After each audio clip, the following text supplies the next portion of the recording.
Esimene teema on selline võib-olla natuke rohkem levinud päris paljudes raamatutes ja võib-olla mingites esitlustes on ta välja toodud.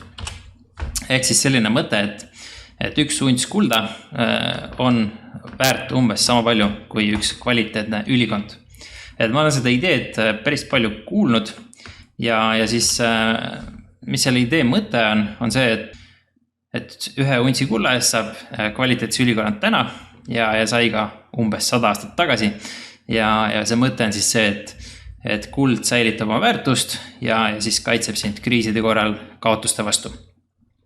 Ja me saaks mõtlema, et see on nagu huvitav mõte, aga et kui nagu tõsi see on, sest et võiks ju arvata, et 100 aastat tagasi oli ülikonna tegemine näiteks kõvasti kallim kui täna, et selline ükshaaval käsitöö. Samas võib-olla täna on ka need kallid ülikonnad on samamoodi hinnalise ja nii edasi. Et neid nüansse tegelikult, mis siin justkui mõjutavad, et materjalid ja nii edasi, et neid on nii palju, et kuidas ta saab niimoodi olla. Ja siis ma natuke guugeldasin, uurisin ja siis selgus, et tegelikult on nagu olukord selline, et 2011 ilmus üks artikkel ja siis seal võrreldi sellist kulla hinda, aga seal oli siis välja tööd justkui, et kuld on üle hinnatud, et ei olegi nagu ühe untsi kulla eest ei saa nagu ühte ülikonda, et saab nagu rohkem praegu või 2011 aastal siis sai. Ja siis et see argument justkui nagu ei päde nii hästi. Et kuidas saab nii olla, et kui see kuld nagu hoiab väärtust, siis ta ei tohiks ju justkui ka tõusta nii palju. Või kui see ülikonna hind kasvab sama kiiresti kui kulla hind, siis jällegi peaks nagu justkui sammu pidama. Ja siis võtsin siis selle suurema graafiku ette, et kui palju see kuld väärt on. Siin graafikul on siis kulla hind korrigeeritud inflatsiooniga. Siin on dollarid, ehk siis see on USA keskne graafik. Et kui siit vaadata, siis tegelikult on üsna pikad perioodid, kus kulla hind on ainult langenud või kulla hind, mitte tingimata kulla väärtus.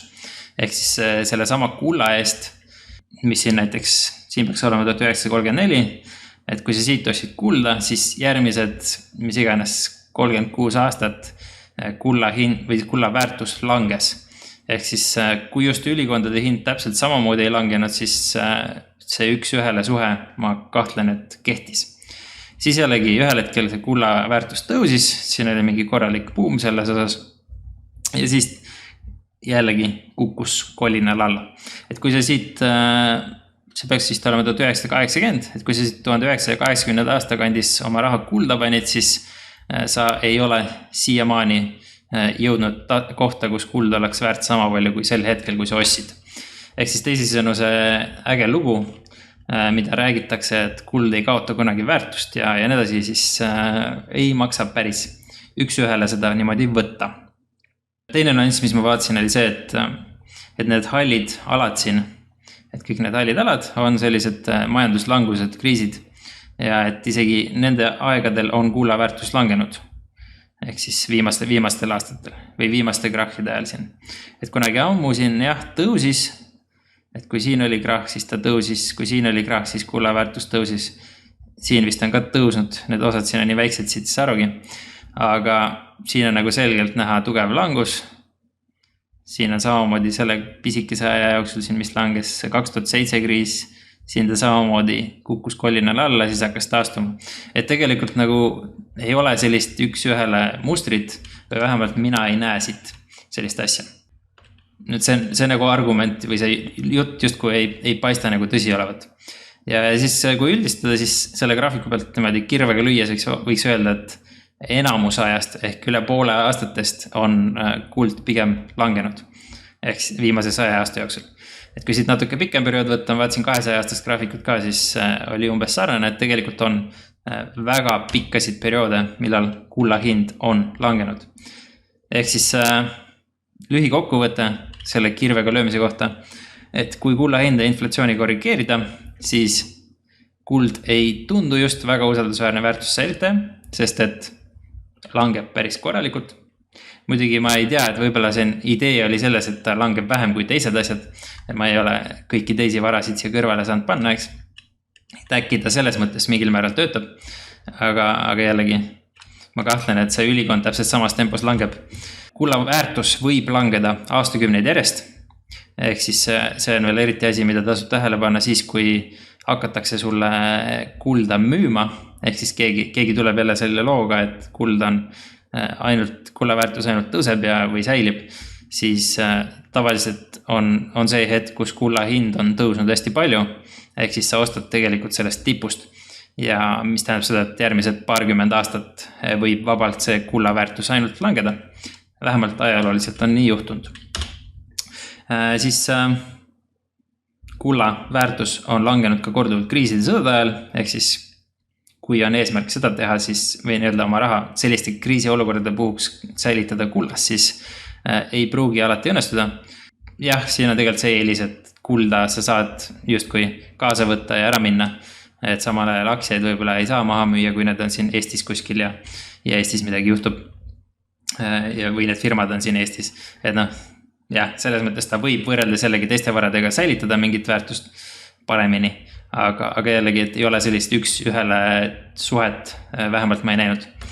Ja siis jällegi see sama, et viimase 100 aasta jooksul, kui oleksid suvalisel hetkel kulda ostnud, siis pigem oleksid järgnevatel aastatel väärtuses kaotanud. Ma ei ole kindlasti kulla teemal ekspert, et minu arust kuld ei ole väga oluline osa portfellist, et pigem on ta võib-olla siis tekib see vajadus või mõte, et kui portfell hakkab juba siin päris suureks muutuma, et tahaks mingit osa sellest hakata kaitsma. Aga ma tean ka, et Kristjan Liivamägi on teinud sellist uurimustöö raames väikest portfelli simulatsiooni, siis isegi seal oli tegelikult kulla osakaal üsna väike. Et pigem võib-olla see kulla osakaalu roll kasvas siis, kui sa olid just seal vanemas eas ja oli nii-öelda vaja hakata oma vara jällegi kaitsma. Et siis ta mingit määral võib-olla on sellist rollidel, aga muidu ma pigem ei näe seda tähtsust. Teine asi on muidugi see, et ma vaatasin siin graafikut USA näitel. Kahjuks ma Eesti näitel ei suuda nii head infot kätte saada. Et üks erinevus võib siin sisse tulla selles, et Eesti on nii pisike ja tegelikult üsna lühikese või sellise pidevalt vahetuva võimuga ajalooga. Ehk et valuuta need muutused, vahetused on mõjutanud niimoodi seda raha väärtust, et võib-olla, kui sa oleksid suutnud kullas oma väärtust või oma varasid hoida, nii et seda sult ära ei võetud või mõni naaber ei näinud ja ei kaevanud su peale, et sind ära küttada ja mida kõike veel teha. Et kui kõik need režiimid üle elada, nii et kuld on taskus, siis võib-olla ta oleks päris hea väärtushoidja meie kontekstis.